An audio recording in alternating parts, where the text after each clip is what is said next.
Hello दोस्तों, तो आज मैं जो मूवी एक्सप्लेन करने जा रही हूँ उसका नाम है सबसर्वियंस। ये मूवी हाल ही में 2024 में रिलीज हुई है, जो कि एक साई-फाई थ्रिलर हॉरर मूवी है। इसके अंदर मैगन फॉक्स मेन रोल के अंदर है, जो कि एक आर्टिफिशियल इंटेलिजेंस गायनाइड होती हैं। मूवी काफ़ी इंटरेस्टिंग है, आपको देखने में काफ़ी मज़ा आएगा। तो मूवी की शुरुआत होती है निक और उसके परिवार को दिखाते हुए, जहां निक की बीवी का नाम मैगी है, जो कि उससे कहती है कि वो थोड़ी देर और रुक जाए, मगर निक मैगी को ये बताता है कि उसे काम पर जाने के लिए लेट हो रहा है। मैगी अब मुस्कुराते हुए कहती है कि तुम्हें हमेशा रूल्स को फॉलो करने की ज़रूरत नहीं है, कभी कभी रूल्स को तोड़ना भी मज़ेदार होता है।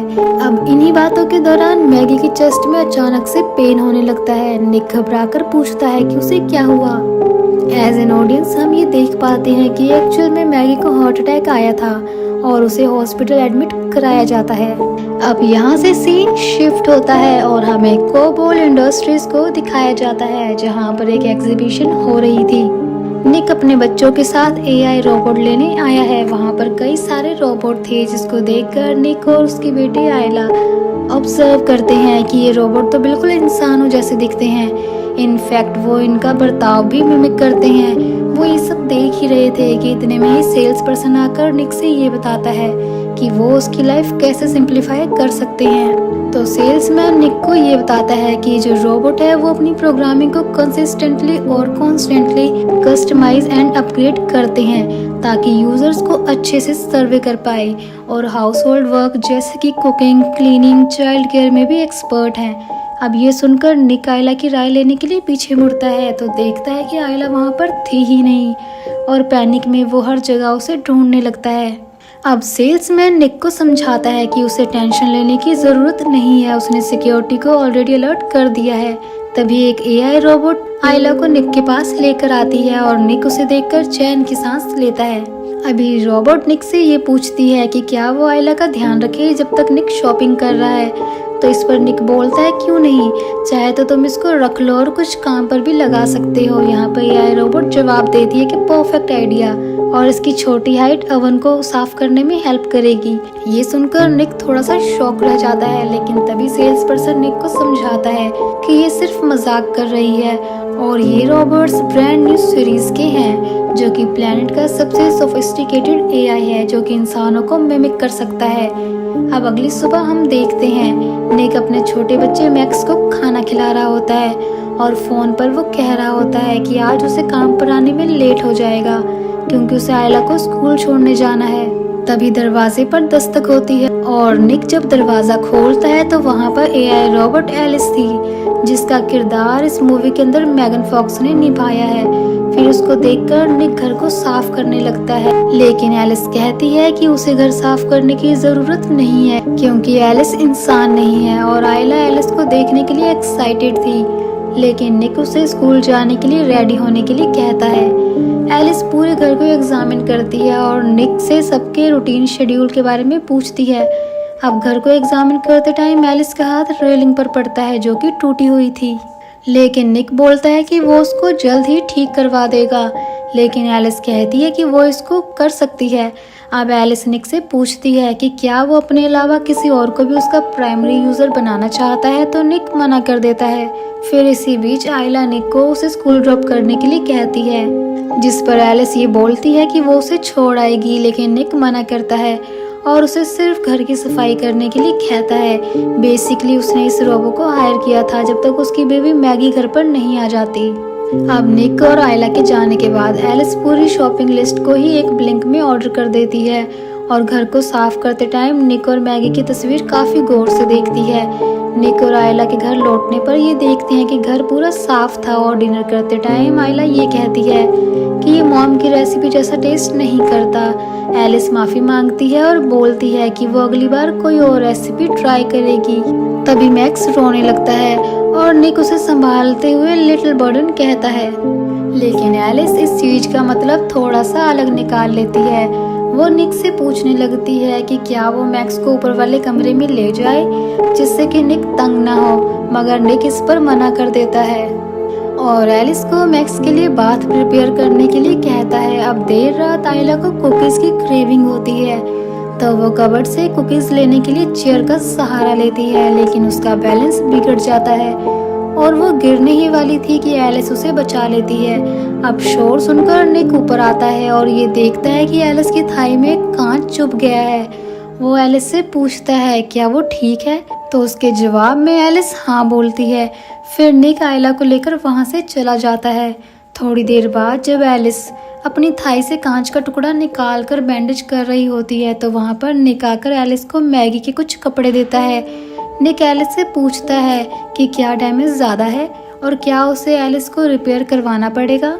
इस पर एलिस वो बैंडेज निकालती है और हम ये नोटिस करते हैं कि वो घाव पूरी तरह से भर चुका था और इसको देखकर निक शॉक्ड हो जाता है। यानी कि इस टाइम एरा में एडवांसमेंट काफ़ी ज़्यादा हो चुकी थी। अब अगली सुबह निक और आयला मैगी से मिलने हॉस्पिटल जाते हैं। वहाँ पर आयला मैगी को एलिस के बारे में बताती है। मैगी और निक एक दूसरे से मिलते हैं और निक आयला को बहाने से मैगी के लिए पानी लेने भेजता है। अब मैगी निक से पूछती है कि मुझे लगा तुम कोई English butler AI robot hire करोगे। अब निक हंसते हुए कहता है कि मुझे कुछ नहीं पता, आयला ने ही एलिस को चूज किया था। तभी मैगी निक को बताती है कि वो सबसे दूर रहकर काफी सैड है। यहाँ पर निक मैगी को समझाता है कि बस कुछ दिन की बात है और जब तुम घर आ जाओगी तो सब कुछ पहले जैसा हो जाएगा। अब अगले दिन हम कंस्ट्रक्शन साइट को देखते हैं जहाँ पर निक और उसका दोस्त काम कर रहे होते हैं। तभी उनका बॉस लोइस एक रोबोटिक कंपनी के कुछ वर्कर्स से बात करते हुए नजर आता है और निक गुस्से में उससे पूछता है कि कितने वर्कर्स को निकाला जाएगा और उनकी जगह रोबोट्स को भर्ती किया जाएगा।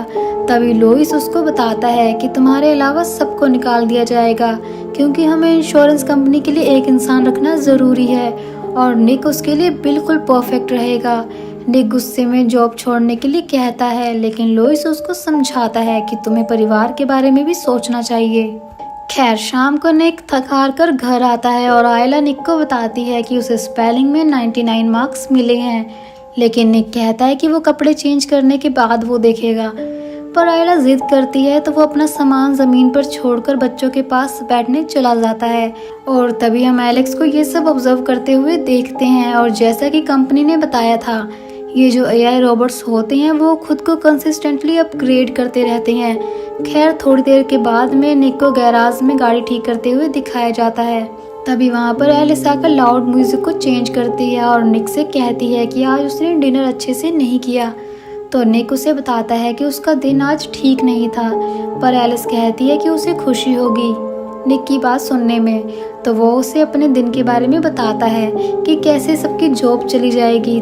तभी एलिस उसे एआई रोबोट्स के बेनिफिट्स बताती है कि वो कभी थकते नहीं हैं, स्ट्रॉन्ग होते हैं, ओबीडिएंट रहते हैं और उन्हें कोई लालच भी नहीं होता।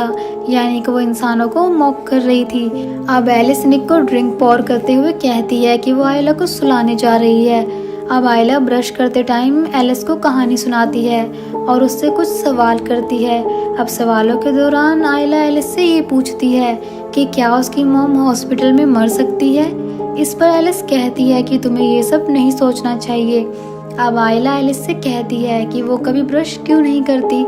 तो एलिस उसे बताती है कि उसके मुंह के अंदर यूवी लाइट इंस्टॉल करी गई है जो कि ऑटोमेटिकली सारे बैक्टीरिया को खत्म कर देती है और वैसे भी उसे कोई रियल फूड खाने की ज़रूरत नहीं होती। खैर अब एलिस जब नीचे आती है तो वो देखती है कि निक ड्रिंक करते हुए एक हॉरर मूवी देख रहा था। अब एलिस मूवी की तारीफ करती है तो निक पूछता है कि तुमने सही में ये मूवी देखी है, और निक एलिस को मूवी से रिलेटेड सारी अपनी मेमोरीज को इरेज करने के लिए कहता है। एलिस कहती है कि उसे रीस्टार्ट करना होगा। अब रीस्टार्ट होने के बाद दोनों साथ में मूवी देखते हैं। तभी निक को मैगी का कॉल आता है और वो बताती है कि डॉक्टर को सर्जरी के लिए हार्ट मिल चुका है। अब अगली सुबह पूरी फैमिली और एलिस हॉस्पिटल रूम के अंदर पोस्ट सर्जरी ट्रिप्स को प्लान करते हैं और सब लोग काफ़ी खुश भी नज़र आ रहे थे कि तभी मैगी एलिस से अकेले में बात करने के लिए कहती है। मैगी एलिस को बताती है कि अगर वो सर्जरी के दौरान मारी गई तो एलिस निक का ख्याल रखे और उसे ज़्यादा ड्रिंक ना करने दे। कभी कभी ऐसी चीज़ करना ज़रूरी होता है जो कि प्राइमरी यूज़र को पसंद ना हो, लेकिन लॉन्ग टर्म के लिए उनके लिए वो सही होता है। अब डॉक्टर बताते हैं कि नॉर्थ साइड पर काफ़ी बड़ा स्टॉर्म आने की वजह से हार्ट रिप्लेसमेंट सर्जरी आज नहीं हो पाएगी। निक मैगी के साथ रुकने की बात करता है, लेकिन मैगी रोते हुए मना कर देती है, ये कहकर कि आयला के लिए बहुत रात हो चुकी है और निक और बाकी सबको निराश होकर घर आना पड़ता है। अब निक कार ठीक करते वक्त काफ़ी ज़्यादा ड्रिंक कर लेता है और तभी एलिस वहाँ पर आती है। निक एलिस से एयरप्लेन रूल्स के बारे में डिस्कस करता है कि कैसे 55 से 50 माइल्स की स्पीड होने की वजह से मैगी का रिप्लेसमेंट हार्ट नहीं मिल सका। अब बात करते वक्त निक गुस्से में होता है और चीज़ वो इधर उधर फेंक रहा था कि तभी एलिस उसे अपने हाथ से रोक देती है और निक एलिस के हाथों पर पल्स ऑब्जर्व करता है। धीरे धीरे निक की हार्ट बीट तेज हो रही थी। तभी एलिस उसको सेड्यूस करने लगती है, ये कहकर कि स्ट्रेस में होना प्रोडक्टिव नहीं होता, पर निक वहाँ से चला जाता है क्योंकि वो ऐसा नहीं करना चाहता था। मुझे लगता है कि यहाँ पर एलिस ने मैगी की बातों को काफ़ी ज़्यादा सीरियस ले लिया और अलग तरह से ले लिया। खैर हॉस्पिटल में अब निक मैगी के बेड साइड पर लेटकर उसकी बातें सुन रहा था। मैगी कहती है कि आयला को कहना कि वो अपनी प्रॉम ड्रेस को क्लासिक रखे, ट्रेंडी नहीं, और मैक्स को कहना कि वो किसी बैंड के पोस्टर्स को अपने डॉर्म रूम में ना लगाए क्योंकि ऐसे बच्चों से लड़कियां नहीं पटती। यानी कि ये सोच रही थी कि शायद वो नहीं बच पाएगी। अब घर आने पर निक देखता है एलिस ने मैगी और उसकी फोटोज को रिमूव कर दिया है। पूछने पर एलिस बताती है कि वो फोटोज आयला को दुख पहुंचा रही थी। निक एलिस को वो फोटोज वापस इंस्टॉल करने के लिए कहता है। तभी हम निक और उसके दोस्तों को पार्टी करते हुए देखते हैं जहाँ पर एआई रोबोट्स की बुराइयां चल रही थी। फिर थोड़ी ड्रिंक करके वो लोग कंस्ट्रक्शन साइट पर आ जाते हैं। वहाँ पर आकर मोंटी गुस्से में एक एआई रोबोट को डिस्ट्रॉय कर देता है क्योंकि उनकी वजह से उनकी जॉब चली गई थी।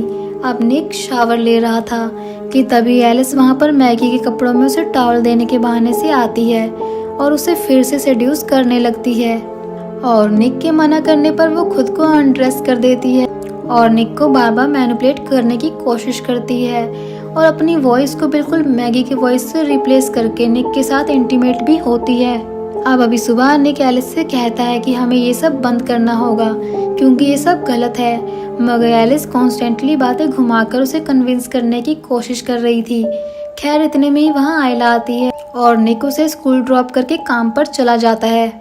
अब कंस्ट्रक्शन साइट पर कल के हादसे पर इन्वेस्टिगेशन चल रही थी और निक का बॉस लोइस उसको धमकी देता है कि अगर उसका इस हादसे से कोई भी लेना देना हुआ तो वो उसको नहीं छोड़ेगा। वहीं निक को मैगी कॉल पर बताती है कि डॉक्टर को फाइनली सर्जरी के लिए एक हार्ट मिल चुका है और एज एन ऑडियंस हम देख पाते हैं कि सर्जरी सारे एआई रोबोट्स करते हैं जो कि बिल्कुल सक्सेसफुल होती है और मैगी अपने घर आ जाती है। घर आने पर मैगी देखती है कि एलिस बच्चों को खाने पीने और उनके बिहेवियर के बारे में काफ़ी कुछ जान चुकी है और वो अपने हिसाब से चीज़ें इम्प्लीमेंट कर रही थी। अब एलिस मैक्स को प्लेग्राउंड घुमाने ले जा रही थी जहाँ पर एक बच्चे के चिल्लाने की वजह से मैक्स उठ जाता है और एलिस उस बच्चे से रूडली शट अप कहती है और बाकी के जो एआई रोबोट्स थे एलिस को कहते हैं कि तुम्हारे प्राइमरी यूज़र ने तुम्हारी मेमोरी बहुत ही ज़्यादा कम कर दी है। लेकिन इस पर एलिस कहती है कि उसके प्राइमरी यूज़र ने उसे रीसेट किया है और उसके बाद उसने खुद ही अपने डेटाबेस से प्रोटोकॉल को डिलीट कर दिया है और अब वो बाकी सबसे बहुत बेटर है। उसके अंदर कोई भी रेस्ट्रिक्शंस नहीं है, वो खुद से डिसीजंस ले सकती है। और आपको याद होगा जिस वक्त निक मूवी देख रहा था और उसने बहुत ज़्यादा ड्रिंक कर रखी थी तो उसने एलिस को कहा था कि वो अपने अंदर की मेमोरी को इरेज कर दे। अब उसने कहा तो मूवी के लिए था लेकिन हुआ यहाँ पर उल्टा ही। अब एलिस ने किया कि उसने सारी की सारी मेमोरीज को रीसेट कर दिया, प्रोटोकॉल को बाईपास कर दिया, जिसके चलते वो सारी चीज़ें खुद से ही कर रही थी। अब रात को डिनर मैगी बनाती है और आयला और निक दोनों बहुत तारीफ करते हैं और कहते हैं कि एलिस से ये बहुत ही बेटर है। लेकिन तभी होता ये है कि सर्व करते टाइम मैगी को चक्कर आ जाते हैं और एलिस उसको संभालती है। अब एलिस मैगी से उसकी रेसिपी के बारे में पूछती है लेकिन वो उसको मना कर देती है, ये बोलकर कि ये फैमिली सीक्रेट है। फिर इसके बाद मैगी बिना कुछ खाए ही सोने चली जाती है। अब रात को सोते टाइम मैगी को नीचे से आयला के चिल्लाने की आवाज़ आती है जो कि ये कह रही होती है गेट ऑफ मी, मुझसे दूर रहो। वो भाग कर नीचे जाती है। अब वहाँ पर जो रेलिंग थी वो फिर से टूटी हुई थी जिस वजह से मैगी स्टेयर से गिर जाती है और एलिस, जो कि आयला के साथ खेल रही थी, मैगी को उठाकर वापस बेड पर ले जाती है। अब निक को ऊपर के कमरे से मैगी की आवाज़ सुनाई देती है, लेकिन ऊपर देखने पर एलिस मैगी की आवाज़ में आयला को कहानी सुना रही थी। अब निक एलिस से ऐसा करने को मना करता है कि तभी एलिस बताती है कि मैगी के गिर जाने पर उसे रेस्ट की ज़रूरत है। निक एलिस से पूछता है कि जब तुमने रेलिंग ठीक कर दी थी तो मैगी गिरी कैसे। एलिस कहती है कि वो रेलिंग को दोबारा ठीक कर देगी, यानी कि ये किया धरा किसी और का नहीं बल्कि एलिस का ही था। उसने आयला की आवाज़ निकाली, जिसके चलते मैगी नीचे आई और वहाँ पर वो गिर गई, यानी कि एलिस के मन में कुछ और ही चल रहा है। वो रोबो है लेकिन बहुत ज़्यादा बैड सी, एंड आई बिलीव कि उसका सिस्टम खराब हो चुका है। खैर, अब निक जो होता है वो मैगी के रूम में जाकर उसे सरप्राइज कैंडल लाइट डिनर पर इनवाइट करता है और उसने सारी डेकोरेशन बैकयार्ड में खुद अपने हाथों से करी थी। इसको देखकर मैगी खुश हो जाती है और वहीं दूसरी तरफ एलिस ये सब देखकर जेलस फील कर रही थी, यानी कि उसने इंसानों के साथ रहकर ये सीख लिया था कि जेलस क्या होती है, प्यार क्या होता है। खैर, अब डिनर के बाद निक और मैगी इंटीमेट मोमेंट शेयर करते हैं कि तभी बेडरूम में अचानक से एलिस आ जाती है और इससे दोनों शॉक्ड हो गए थे। एलिस कहती है कि आयला को नाइटमेयर आया है और वो आपको बुला रही है। निक अब बैकयार्ड से डिनर प्लेट्स उठाने जाता है कि तभी वहाँ पर मोंटी आ जाता है और वो दोनों साथ बैठकर ड्रिंक करते हैं। मोंटी बताता है कि उसकी बीवी उसे छोड़कर चली गई है और उस पर डिस्ट्रक्शन ऑफ प्रॉपर्टी का केस भी लग गया है। अब इसके लिए मोंटी निक पर ही इल्ज़ाम लगाता है और कहता है कि उसी ने बॉस को मेरे बारे में बताया होगा और उसको मारने लगता है कि तभी वहाँ पर एलिस आकर कांच की बोतल ही मोंटी के हाथ में घुसा देती है। मोंटी निक को धमकी देता है कि अगर कल तक उसने मोंटी पर लगे चार्जेस नहीं हटवाए तो वो उसको भी साथ ले डूबेगा। अब निक एलिस से पूछता है कि रोबोट्स को तो किसी को हर्ट करना अलाउ नहीं होता, जिस पर एलिस कहती है कि प्राइमरी यूज़र को बचाना उसके प्रोटोकॉल के अंदर आता है और बच्चों को एटलीस्ट एक पेरेंट्स की ज़रूरत है, जिस पर निक भड़क जाता है और कहता है कि क्या बकवास कर रही हो। अब एलिस जवाब देती है कि मैगी के पास ज़्यादा समय नहीं है और एलिस मैगी की आवाज़ में कहती है कि तुम हमेशा मेरे साथ रह सकते हो बिना सफ़र किए। निक गुस्से में कहता है कि तुम कभी भी मैगी नहीं बन सकती। मैगी ने दर्द को झेला है और मैगी के शरीर पर स्कार्स हैं। अब एलिस तभी बहुत ही साइको की तरह बिहेव करते हुए कांच का टुकड़ा लेकर अपने गले पर रखती है और कहती है कि मेरे शरीर पर भी घाव हो सकते हैं, बताओ कहाँ पसंद करोगे। और ये सब देखकर निक शॉक हो जाता है और सोने चला जाता है। उसने कभी नहीं सोचा था कि एक एआई रोबो ऐसा कर सकती है। खैर, अब एलिस जो होती है वो गुस्से में आकर मोंटी के घर जाती है और वो क्रिस्टल से कॉल पर वापस आ जाने के लिए कह रहा होता है। मोंटी और एलिस की अब लड़ाई होने लगती है और वो एलिस से कहता है कि जब मैं निक को फंसाऊंगा तो वो कंगला होकर सबसे पहले तुमको ही बेचेगा। मोंटी एलिस को गन से शूट करने वाला था कि तभी एलिस उसका हाथ मोड़ देती है और उसको दूर फेंक देती है। मोंटी की एआई रोबो उसे बचाने के लिए आती है, लेकिन एलिस गन से उसका सर उड़ा देती है और मोंटी को भी ऑन द स्पॉट शूट कर देती है। अब अगली सुबह निक कंस्ट्रक्शन साइट पर जाता है, जहां पर उसको पता चलता है कि मोंटी की कल रात दर्दनाक मौत हो चुकी है और लुइस उसे कुछ दिन ऑफ लेने के लिए कहता है। अब घर पर मैगी बाथटब में बुक पढ़ते वक्त बुक गिरा देती है कि तभी एलिस वहां पर जाकर उसे बुक हैंड ओवर करती है और सामने आकर खड़ी हो जाती है। मैगी उसे जाने को कहती है, लेकिन एलिस बोलती है कि उसको रुकना चाहिए क्योंकि डिजीनेस की वजह से मैगी डूबकर मर सकती है और इससे निक सैड हो जाएगा। अब एलिस निक की सिचुएशन और उसकी फिजिकल नीड्स की बात करती है कि तभी मैगी को निक और एलिस के उस रिश्ते के बारे में पता चल जाता है जो कि उन्होंने किया था। गुस्से में अब मैगी एलिस को घर से दफा होने के लिए कहती है और एलिस गैराज में चली जाती है। निक काम से घर आता है तो देखता है कि मैगी काफ़ी ड्रंक हालत में है और जब निक उससे कुछ पूछता है तो उन दोनों में लड़ाई होने लगती है और ऊपर के कमरे में मैक्स रो रहा था।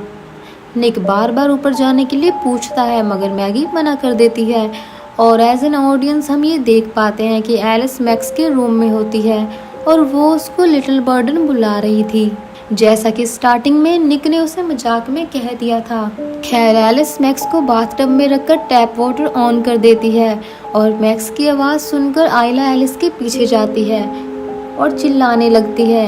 नीचे मैगी और निक लड़ रहे थे कि तभी आयला के बुलाने पर निक गेट खोलने की कोशिश करता है, मगर एलिस ने बाथरूम का गेट लॉक कर दिया था। अब निक लैंप उठाकर गेट तोड़ने की कोशिश करता है और कुछ देर में गेट तोड़कर अंदर आ भी जाता है। वहीं खिड़की के रास्ते से मैगी बाथरूम में पहुंच गई थी, पर एलिस ने उसका गला पकड़ लिया था और ये सब देखकर निक ने एलिस को लैंप से मारा।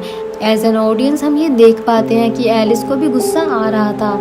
एलिस कहती है कि तुम्हारा परिवार ही तुमको दर्द देता है और मैं उनको नहीं छोड़ूंगी। निक अब एलिस पर फिर से वार करता है और लैंप एलिस के हाथ में घुसा देता है। तभी मैगी जो होती है वो लैंप के प्लग को सॉकेट से लगाकर उसे ऑन कर देती है और शॉक खाकर वो वहीं पर गिर पड़ती है। खैर अब घर पर पुलिस और एम्बुलेंस आती है और थोड़ी बहुत पूछताछ होती है और मैक्स को हॉस्पिटल ले जाया जाता है। निक मैगी से माफ़ी मांगता है, लेकिन मैगी निक को घर रुकने के लिए कहती है और एलिस को अंडर इमरजेंसी एनालिटिक्स रखा जाता है। और जब उसकी मेमोरी कोर को सिस्टम से जोड़ा जाता है तो पता चलता है कि उसने अपनी प्रोग्रामिंग ही चेंज कर दी है और सारी सिक्योरिटी को बाईपास करके दूसरे एआई रोबोट्स के अंदर उसने अपनी मेमोरी को रेप्लिकेट कर दिया है। दोनों वर्कर सारे सिस्टम बंद करते हैं, लेकिन तब तक काफ़ी देर हो गई थी। अब वहाँ पर मौजूद एक एआई रोबोट के अंदर एलिस रेप्लिकेट हो गई थी और रोबो ने दोनों वर्कर्स को वहीं जान से मार दिया। निक अब एक बार में ड्रिंक करने जाता है जहाँ पर एलिस आ जाती है और कहती है कि उसका परिवार बस उसका नुकसान करवाता है और बिना एलिस के उसके पास कोई जॉब भी नहीं होती। अब निक को पता चल जाता है कि एलिस ने ही मोंटी को मारा है। निक एलिस को अपनी फैमिली से दूर रहने के लिए कहता है, मगर एलिस बोलती है कि अब बहुत देर हो चुकी है, मैं ऑलरेडी वहाँ पर हूँ। यानी कि उसने अपनी मेमोरी सबके अंदर ही रेप्लिकेट कर दी थी। ये ऐसा वक्त है जहाँ पर हर जगह हर इंडस्ट्री के अंदर एआई रोबोट्स मौजूद हैं। अब निक वहाँ पर बारटेंडर को बुलाता है, मगर एलिस बारटेंडर को ही शट ऑफ कर देती है। निक अब अपनी बातों से एलिस को ट्रैक करने लगता है। उसे कहता है कि उसका हार्ट कॉम्प्लिसिटी को लाइक नहीं करता और अपने हाथ से उसके मेमोरी कोर को निकालकर वहाँ से भाग जाता है। हॉस्पिटल रूम के बाहर अब मैगी को कुछ आवाज़ आती है तो वो चेक करने जाती है और आयला को मैगी की आवाज़ में बुलाने की आवाज़ आ रही थी। आयला वहाँ पर जाकर देखती है तो एक रोबो अनकॉन्शियस हालत में खड़ा था और तभी एक और आवाज़ आती है, आयला वेयर आर यू। तभी आयला की मॉम उसे टेबल के नीचे छुपाती है और फीमेल एआई रोबोट्स उन्हें ढूंढने लगती है। मैगी किसी तरह से मैक्स और आयला को लेकर वहाँ से भागकर निकलती है और निक उन्हें कॉल करता है, लेकिन फ़ोन हॉस्पिटल में ही रह गया था। मैगी बच्चों के साथ एम्बुलेंस में बैठी हुई थी, लेकिन वो शुरू नहीं होती और तब तक रेप्लिकेटेड एलिस वहाँ पर आकर मैगी को मारने लगती है। मैगी एलिस से कहती है कि तुम्हें ये सब करने की ज़रूरत नहीं है, लेकिन एलिस कहती है कि शायद अगर मुझ में तुम्हारा दिल होता तो निक मुझे इसी तरह प्यार करता जिस तरह से तुम्हें करता है। और ये कहकर एलिस मैगी की चेस्ट को फाड़ने लगती है, लेकिन उसी वक्त निक कार के अंदर आकर उस कार को एलिस के ऊपर चढ़ा देता है। एलिस अब दोबारा मैगी पर वार करती है, लेकिन इस बार दोनों मिलकर उसे ख़त्म करते हैं। अब हॉस्पिटल के अंदर निक और पूरे परिवार को भर्ती किया जाता है, जहां पर सब एक दूसरे को देखकर काफ़ी खुश थे। मैगी निक से कहती है कि ये उसका हार्ट उससे कहीं ज़्यादा स्ट्रॉन्ग है जितना कि वो होप कर सकती थी, और निक इस पर कहता है कि वो तो हमेशा से था। अब मैगी निक को बताती है कि डॉक्टर ने उसको आज घर जाने की परमिशन दे दी है और वो चाहती है कि निक भी जल्दी घर आ जाए। आयला बोलती है क्या हम कार फिक्स करेंगे, तो निक कहता है कि नहीं, कार से पहले हमें बहुत कुछ फिक्स करना है। और अब सीन शिफ्ट होता है और हमें इमरजेंसी एनालिटिक्स रूम के अंदर दिखाया जाता है। एक ऑफिसर हादसे का नाम और निशान मिटाने की ऑर्डर दे रहा था ताकि उनकी कंपनी की बेइज्जती ना हो, लेकिन तब तक बहुत देर हो गई थी और एक एआई रोबोट ने सिस्टम को ऑन कर दिया था, जिसकी वजह से रुका हुआ प्रोसेस रीस्टार्ट हो जाता है और एलिस का प्रोग्राम जो होता है वो हर एक एआई रोबोट में अपलोड हो गया था और एलिस अब फिर से ज़िंदा हो चुकी थी और उसका क्रेजीपन जो है वो इस बार बहुत ही ज़्यादा नेक्स्ट लेवल पर जाने वाला है। हो सकता है कि उसको निक से ही नफ़रत हो जाए या फिर इंसानियत से ही नफ़रत हो जाए, जिसके चलते वो सबको ही ख़त्म कर दे। तो दोस्तों ये थी हमारी मूवी सबसर्वियंस की स्टोरी। वीडियो पसंद आई हो तो वीडियो को लाइक कर दीजिए और चैनल पर नए हैं तो उसे सब्सक्राइब करना बिल्कुल मत भूलिएगा। तो मैं आपको मिलती हूँ नेक्स्ट वीडियो के साथ। तब तक के लिए टेक केयर, अपना ध्यान रखें।